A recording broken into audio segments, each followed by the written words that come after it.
Greetings all, this is Sunil Ramlall and I'm here to share with you a few insights on the evolution of management thinking. As we know, the perspectives on management theories have evolved over time. So today we are constantly evolving, where we have gone from the classical theories of management to modern management today. Please understand though that each management theory has a different viewpoint on what we consider the best way to conduct management to be successful. Management philosophers, practitioners, and scholars as myself are all contributors to management theory. As we look at modern management, it is built on the solid foundation laid down by management thinkers in the past. Management theories assist all of us in our respective organizations in ways to focus, communicate, and make decisions to help our organizations perform most effectively. So using management theories in the workplace helps to allow leadership and aspiring leaders to focus on the main goals. And when a management style or theory is implemented, it automatically streamlines the organization's top priorities. Over time, management perspectives have evolved. If you look back in 1870, that's the classical perspective period. We talked about things of production. We then transitioned over time to the humanistic perspective, the humanity of production. We looked at the human aspect more so than the systems thinking, input, process, output. In the 1990s, we focused quite a lot on the total quality management.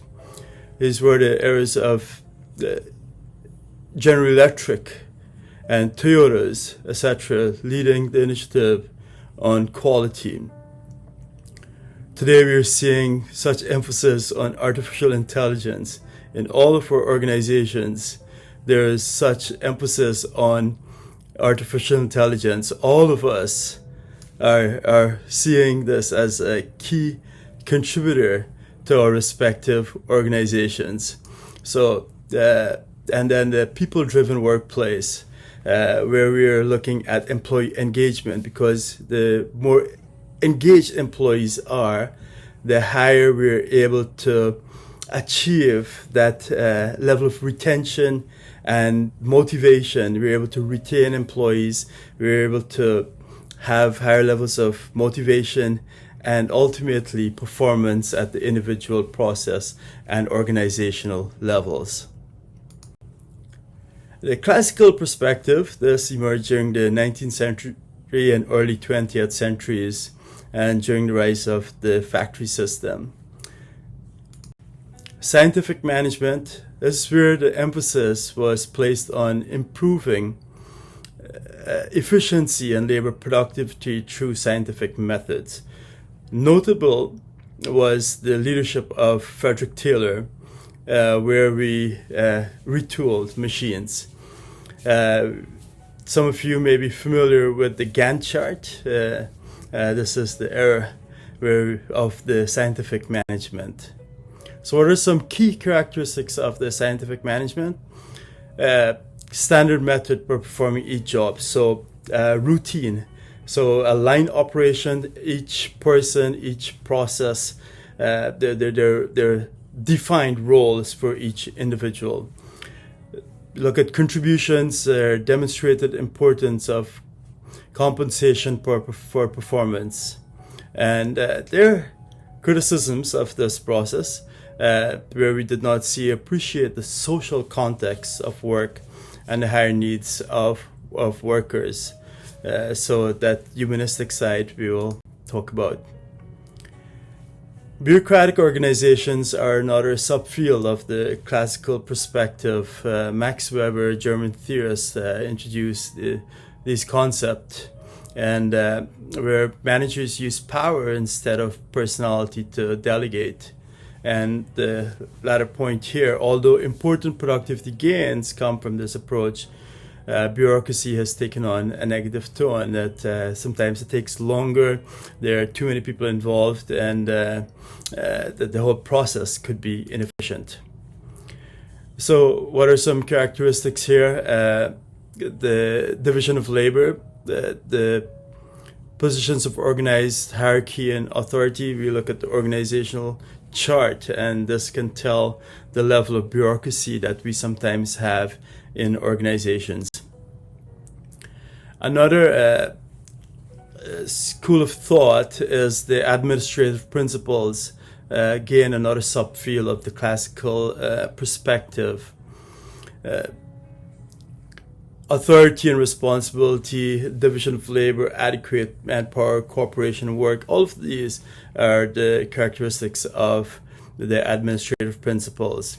And then management science, significant and impactful.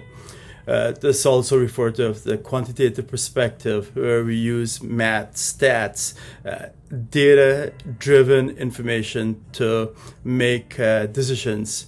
And this was developed during the military, for the military during the World War II. Again, widely used today in many of our organizations. In the digital organization, we use technology significantly as a way to make more informed decisions.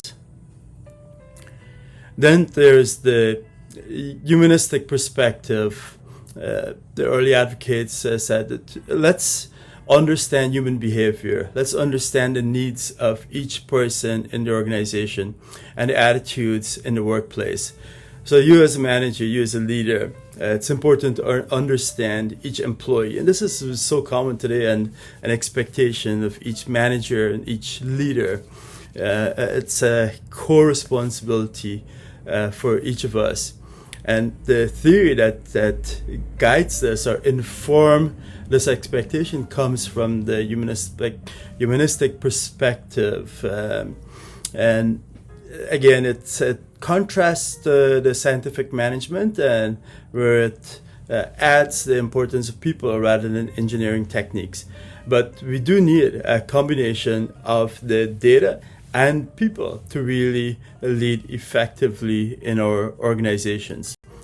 So again, it's not one or the other. So it shows how the evolution of management thinking has gone through changes over time, and how we have reshaped our thinking as to what would be most effective in our organizations.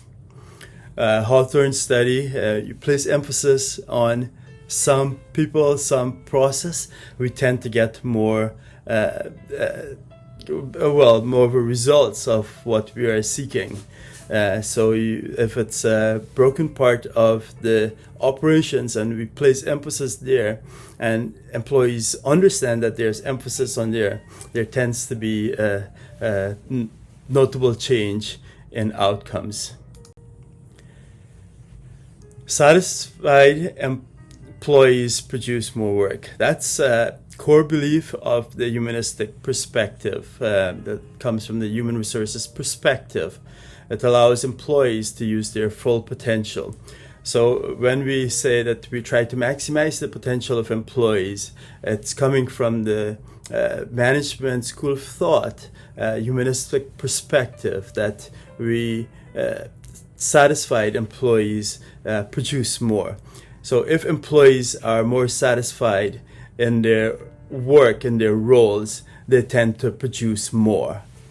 I have research that primary research that actually supports this notion, and I'm currently working on a massive research that it's out for review right now in a journal that supports this notion. Maslow's hierarchy of needs actually speaks to this. Some would say it's older, but still quite relevant. And McGregor revised the Maslow's hierarchy of needs, formulated a theory X, theory Y about employee motivation to this effect also. There's the contingency view that every situation is unique and that managers must determine what method would work in every new situation. And this is a given in all of our organizations. But I want to highlight that this has come through the management school of thought, and we must, in our respective roles, identify key contingencies for current situation. Of course, we have the COVID that happened that we could not have planned for, and there were contingencies in place in almost all of our organizations. Our organization structure should depend upon industry and other variables. We do scenario-based planning, all of those as ways to help with contingency view.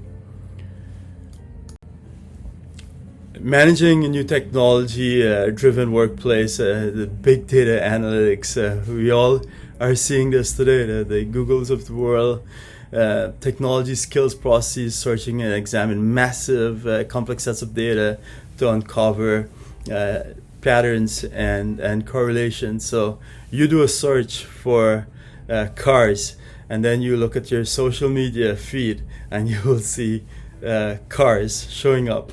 This is the nature of technology and big data analytics, how we are able to reach customers through the whole Internet of Things, as we call it. And basically, we help with managing supply chain, sequence suppliers, purchasing, and understanding customers' needs. And it's this whole massive, fascinating technology-driven workplace that we have today. And then the AI-based world that we live in, and then managing people-driven workplace. We could have AI, but at the core, it's the people.